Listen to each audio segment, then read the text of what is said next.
Well, that's unintentional, but here we are at wedding book 5. I don't even feel like talking anymore. I'll show the pictures. People we know. I don't know if I'm supposed to say some of their names, so obviously who was speaking before is finished what they were doing. So I'll just show the pictures and Emma will get to see the pictures because she never looks at them, and sometimes she may want to. What's he going to do with our photo albums? I may sit and look at them from time to time. Or maybe they'll all have to go in the garbage because they won't fit in my one-room apartment. Storage solutions or not. So, because I was supposed to throw it all out because, you know, nobody else really wanted it. It was trying to be us. Just crap. And, you know, what about the family? When I was looking at the pictures of when we moved up here in, 2001, and the numbers, we couldn't fix the cameras. The number on the camera, it says 14, like 5, 18. So May 18th in 2014. Well, that was when Chris approached me. Hi, Paul. That he was going to take Emma and, well, you know, put her under his wing and, you know, let her choose to be with him and not me, and move her into the city and put her into whatever school, you know, where she's going to have such good drama programming.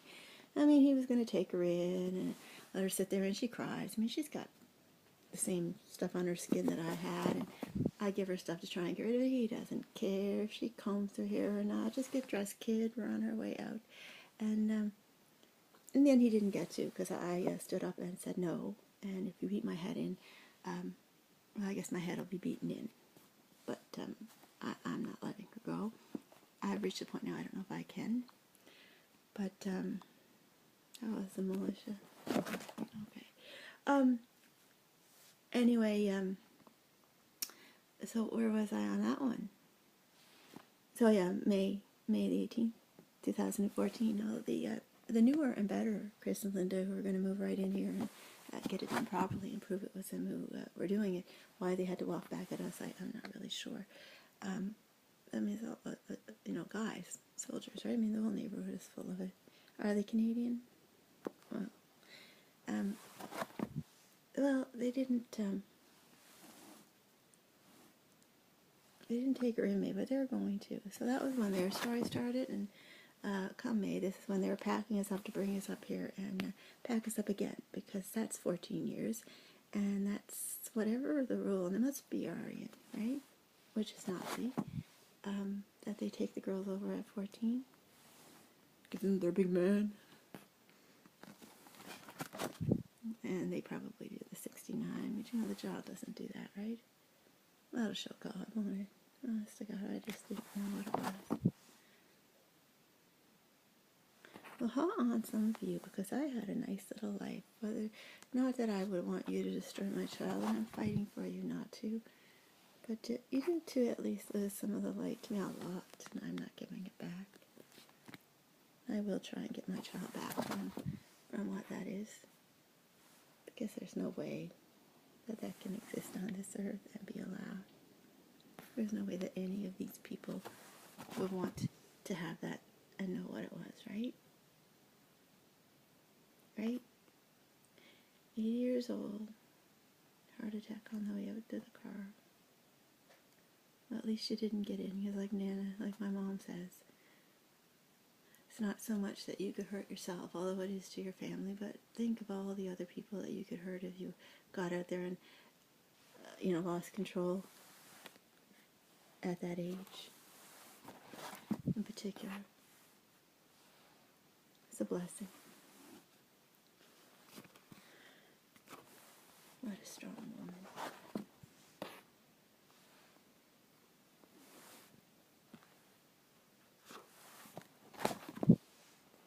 They're all tired now. They got out what they wanted, and they're all watching the videos and with my mom and some of her friends. And I just wasn't going to get married at all. Well, the baby. I suppose, you know, because that's the other one that comes at me when I was still in my apartment. Then I suppose you could just get knocked up and have the baby without a man. And, you know, I'm starting to think, you know, maybe it wouldn't be so bad. Are you my cousin or not? Well, my nanny married one of your family, I guess, was it? But that was a second marriage. And I could have her and raise her the way I wanted to raise her, the way I would have raised a child. If I could just get past the stigma, and they'd be sure I wouldn't lose the job. And I couldn't even think about it, because who was going to knock me up, as you say? Who was I going to actually sleep with and have a baby? Not you. Oh my God. And so no, I didn't go that way. But, the time when, I was younger and, oh, maybe she's pregnant now. What if she had the baby now? That would have been loving. It's like you're telling right out to yourself that you're not loving enough to have one. That's scary, right? And still taking control of them, going off with them. You raised your children well. That's love. It's just scary. There we go, our stuff. I loved my base.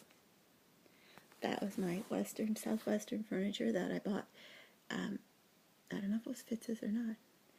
I might have ordered it from Sears or Northmart.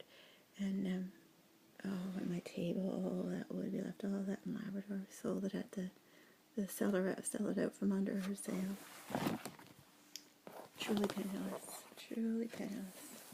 And this is, we registered, it's just ridiculous.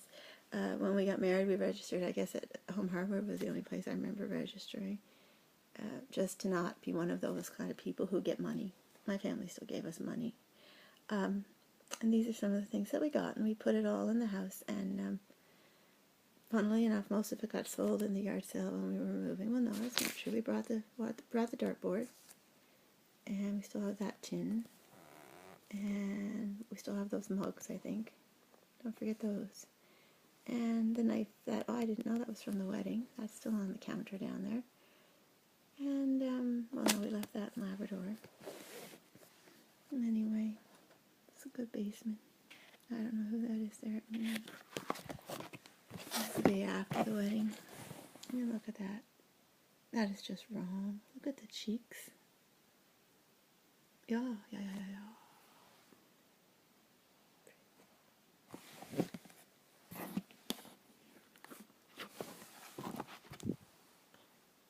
I mean, they keep saying it's about men who want to be women and have found a way to be women without actually having to be women. Would do that to a woman. This is after marriage, though, or just before. I was doing probably doing the daisies to hang on the wall. That was my favorite haircut. I don't even have the money to go to my haircut anymore. And when I go, I have to sit there until the kind of thing that you had around you, Chris, when you used to come over to the house. It's an Ontario thing. I just didn't think about how much time your family spent up here every summer, every year. And till I sit there and they all, cookie, decide which way to do my hair that would suit everybody. Well, what's the point anymore?